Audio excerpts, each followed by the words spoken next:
जी हाँ दर्शकों, ब्रेक के बाद एक बार आपका फिर से स्वागत है हमारे विशेष प्रोग्राम वरदान मंच में। ब्रेक पर जाने से पहले आपने जाना प्रकाश के महत्व के बारे में। त्यागी जी, सत्य पर असत्य पर सत्य और अंधकार पर प्रकाश, क्या महत्व है? देखिए, अभी मैंने उपनिषद की एक प्रार्थना आप सबके सामने रखी, आपके सामने रखी जी। तो मैं उसका तात्पर्य क्या है, और ये जो प्रार्थना है ये पूरे दीपावली के आध्यात्मिक पक्ष को जी। और दीपावली के पीछे क्या उद्देश्य है मनाने का, जी। वो पूरे को लक्षित करती है जी। और पूरे को मैं कहूँगा प्रकाशित करती है। जी। तो मैं उसका तात्पर्य आपको बता देता हूँ। मंत्र दृष्टा ऋषि कहता है, असत्य से सत्य की ओर ले चल माँ। असत्य क्या है? असत्य परिवर्तनशील, जो कुछ भी हम देख रहे हैं, जो सत्ता परिवर्तनशील है वह असत्य है। जी। क्योंकि जो प्रतिक्षण परिवर्तित हो रहा है उसका सत्य होना संभव नहीं है, क्योंकि प्रतिक्षण अब कुछ है और एक पल के बाद फिर बदल रहा है। तो परिवर्तनशील अस्तित्व असत्य है। जी। तो ऋषि कहता है, मुझे उस सत्य की ओर ले चल जो शाश्वत सत्य है, जो परिवर्तनशील नहीं है, उस चरम सत्ता जी की ओर वो ले चलने की माँ से प्रार्थना करता है। असत्य से सत्य की ओर। जी। अंधकार असत्य है और प्रकाश सत्य है। जी। मैं इस प्रकाश की लाइट की बात नहीं कर रहा, जी। मैं अंतर्मन के प्रकाश की बात कर रहा हूँ। और आपको बताऊं, मैं आलोक की बात कर रहा हूँ। जी। प्रकाश का मतलब आलोक, बताऊंगा मैं भी आलोक को अगर समय मिला तो। जी। तो ऋषि कहता है, असत्य से सत्य की ओर, अंधकार से प्रकाश की ओर।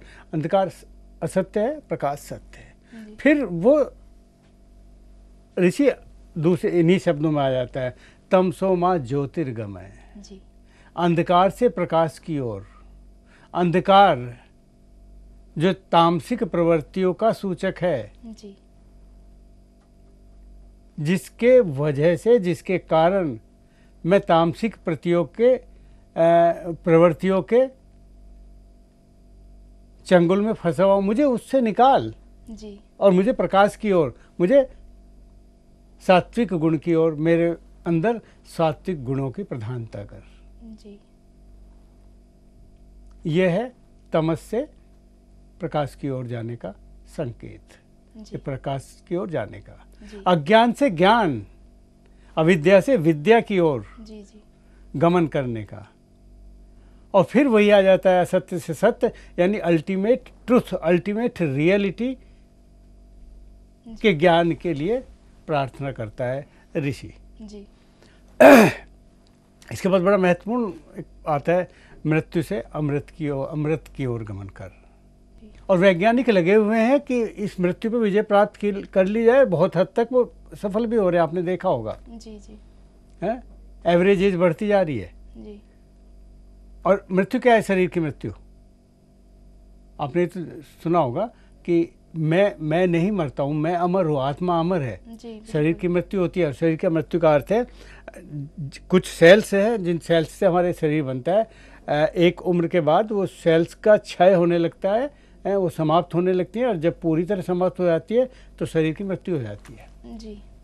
और शरीर से चेतना चली जाती है, तो चेतना नहीं मरती, तो मृत्यु पर विजय प्राप्त की जाती है। पर ऋषि कह रहा है अमृत नहीं प्राप्त किया जा सकता। तो अमृत क्या है? अमृत उस मृत्यु से परे कोई तत्व है, वो उसे प्राप्त करने की बात कर रहा है कि वो नहीं प्राप्त किया जा सकता। वही कंप्लीटनेस है, वही पूर्णता है मनुष्य की। जी बिल्कुल। मनुष्य जब अपने आप को जान लेगा, जिस दिन स्वयं को जान लेगा, वो पूर्णता को प्राप्त हो जाएगा। यही इस दीपावली का संदेश है, अंधकार से प्रकाश की ओर गमन, अंधकार से प्रकाश पर विजय, अपूर्णता से पूर्णता प्राप्त। मैं क्या हूँ? देखिए, अपूर्णता से पूर्णता की प्राप्ति, और वो कब प्राप्त होती है? जब मैं अपने अस्तित्व को समाप्त कर देता हूँ। जी, मैं यहाँ पर आपसे क्वेश्चन पूछना चाहूँगी कि दीपावली के दिन स्वामी दयानंद जी को भी याद किया जाता है, स्वामी दयानंद सरस्वती, क्या योगदान रहा है उनका हमारे समाज, हमारे देश के लिए, हमारी संस्कृति के लिए? ये जहाँ इतना हर्षोल्लास का दिन है दीपावली जी, वहाँ इसका एक दुखद पहलू भी है जी, और वो स्वामी दयानंद थे। स्वामी दयानंद का निर्माण इसी दिन हुआ था। जी, दरअसल दीपावली से पहले स्वामी दयानंद को जयपुर के महाराजा जय सिंह जी ने आमंत्रित किया था। वो उनके भक्त थे, उनके प्रवचन उनके चरणों में बैठ के सुना करते थे। जी, वहीं महाराजा जय सिंह की एक वैश्या थी, गणिका नन्नी, जी, उस पर बड़े आसक्त थे। स्वामी दयानंद ने जय सिंह जी को इस बारे में समझाया और जय सिंह जी ने उनकी बात को स्वीकार किया और उस नन्नी से, जी, वैश्या से अपने संबंध विच्छेद कर लिए। जी, इस बात से नन्नी बौखला गई जो वैश्या थी, जी, और वो उसने क्या एक षड्यंत्र रचा। जो रसोईया जो महाराजा जय सिंह के रसोई में था जी, और स्वामी दयानंद जी के लिए भोजन तैयार किया करता था, जी, जगन्नाथ उर्फ कालू उसका नाम था, कालू कहते थे उसे।